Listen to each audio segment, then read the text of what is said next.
नमस्कार। आज आपण आषाढी एकादशी विशेष रेसिपी पाहणार आहोत। तर बघा, इथे मी हे 1 कप भगर घेतलेली आहे।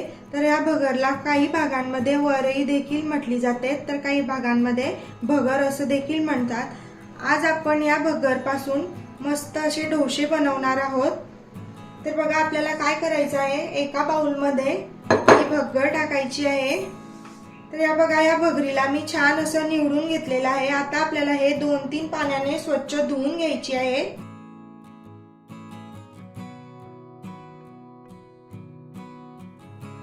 तर हे बघा, इथे आता मी भगरला मस्त असं 2-3 पाण्याने धुवून घेतलेलं आहे।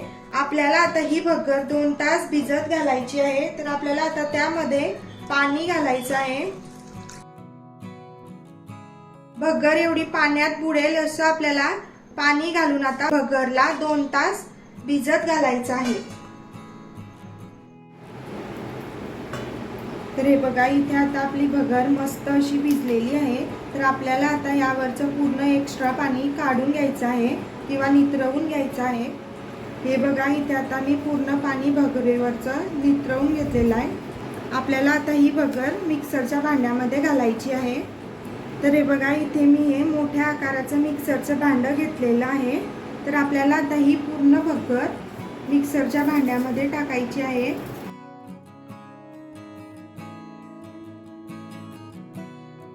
हे बघा, इथे मी आता अर्धा कप भाजून घेतलेले शेंगदाणे घेतलेले आहे। तर मी त्याच्यावरची अर्धवट साल काढून घेतली आहे। जर तुम्ही सालासकट घेतले तरी चालेल।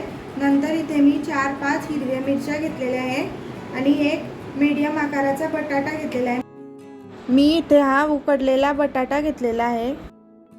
आता आपल्याला हे शेंगदाणे मिक्सरच्या भांड्यामध्ये घालायचे आहे।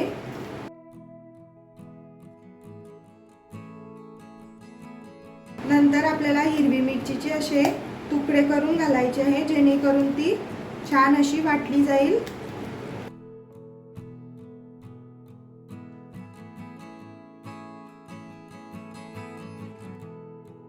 मिरची तुम्ही तुमच्या आवडीनुसार घेऊ शकता। नंतर आपल्याला काय करायचं आहे, या बटाट्याचे असे छोटे छोटे तुकडे करून मिक्सरच्या भांड्यामध्ये घालायचे आहे, जेणेकरून आपला बटाटा चांगला असा वाटला जाईल।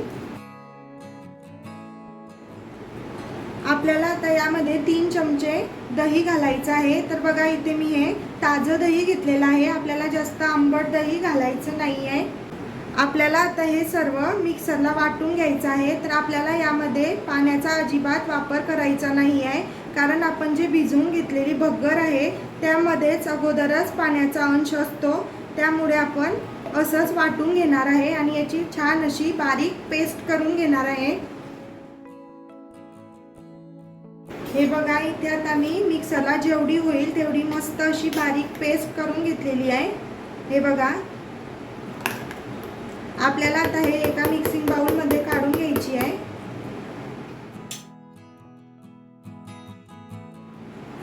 आपल्याला आता काय करायचं आहे, आपण जे हे बॅटर वाटून घेतलं मिक्सरच्या भांड्यामध्ये, त्यामध्ये आपल्याला अर्धा कप पाणी घालून यामध्ये टाकायचं आहे। तर मला हे बॅटर थोडंसं घट्टसर वाटत आहे, तर मी यामध्ये आता अर्धा कप पाणी घातलेलं आहे।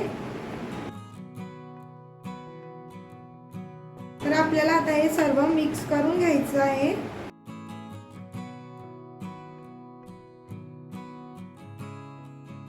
आपल्याला आता यामध्ये चवीनुसार मीठ घालायचं आहे। नंतर आपल्याला हे पूर्णपणे मिक्स करून घ्यायचं आहे। तर हे बघा, इथे आपल्या बॅटरची थिकनेस आणि कन्सिस्टन्सी बघा, आपल्याला अशीच हवी आहे। जास्त पातळ सुद्धा नाही आणि जास्त घट्ट सुद्धा नाही। तर हे परफेक्ट आहे। आज आपण या बॅटर पासून सोडा आणि इनो न वापरता उपवासाचे डोसे बनवणार आहोत। तर चला, आपण आता लगेच डोसे बनवायला घेऊ। तर हे बघा, आता मी डोसे बनवण्यासाठी गॅसवरती तवा ठेवलेला आहे। आपल्याला आता 1 चमचा तेल घालायचं आहे आणि टिश्यू पेपरने आपल्याला हे सर्व तेल असं तव्यावरती पसरवून घ्यायचं आहे।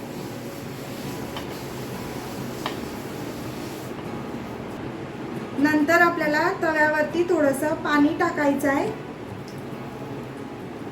आणि आपल्याला हे पाणी टाकलेलं सुद्धा टिश्यू पेपरने किंवा एका सुती कापडाने पुसून घ्यायचं आहे। या पाणी टाकल्यामुळे काय होते, आपल्या तव्याचं टेम्परेचर हे नॉर्मल होतं आणि डोसे छान असे पसरले जातात। आपल्याला आता गॅसची फ्लेम मीडियम करायची आहे आणि 2 चमचे तव्यावरती बॅटर टाकायचं आहे। नंतर आपल्याला हे छान असं पसरवून घ्यायचं आहे।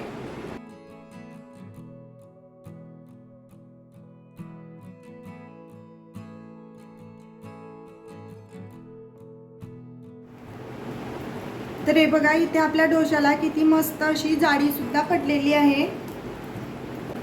आपल्याला आता त्यावरती 1 चमचा तेल घालायचं आहे आणि खरपूस होईपर्यंत आपल्याला भाजून घ्यायचं आहे। तर हे बघा, इथे आता आपला खालून मस्त असा डोसा झालेला आहे। आपण आता त्याला पलटवून घेऊ। तर बघा किती मस्त झालेला आहे आणि कलर सुद्धा सुरेख आलेला आहे।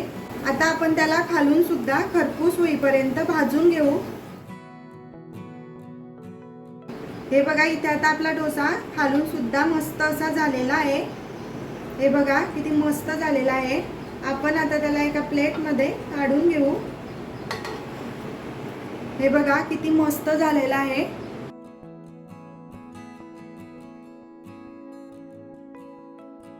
आपण आता अशाच प्रकारे पूर्ण डोसे बनवून घेऊ। तर आपल्याला आता तव्याला तेल लावायची गरज नाहीये, त्यावरती फक्त थोडंसं पाणी घालायचं। नंतर ते कापडाने किंवा टिश्यू पेपरने पुसून घ्यायचं। मग आपल्याला त्यावरती 2 चमचे बॅटर घालायचं आहे आणि छान असं पसरवून घ्यायचं आहे।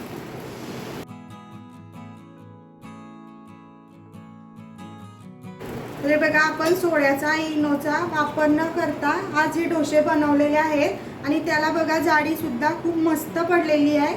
तर अशा प्रकारे तुम्ही डोसे नक्की बनवून बघा। आपल्याला त्या डोशावरती 1 चमचा तेल घालायचं आहे आणि खरपूस होईपर्यंत भाजून घ्यायचं आहे। तर हे बघा, इथे आता आपला हा सुद्धा डोसा मस्त असा खरपूस भाजून झालेला आहे। आपल्याला आता हा सुद्धा एका प्लेट मध्ये काढून घ्यायचा आहे।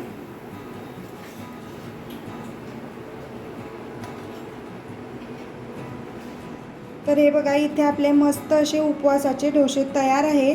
तर वरतून खूप मस्त असे क्रिस्पी झालेले आहे।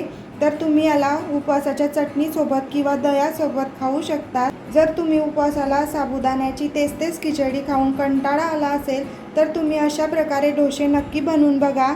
आणि व्हिडिओ आवडला असेल तर लाईक करा, शेअर करा आणि सबस्क्राईब करा। भेटूया आपण अशाच एका नवीन रेसिपी सोबत। तोपर्यंत बाय बाय।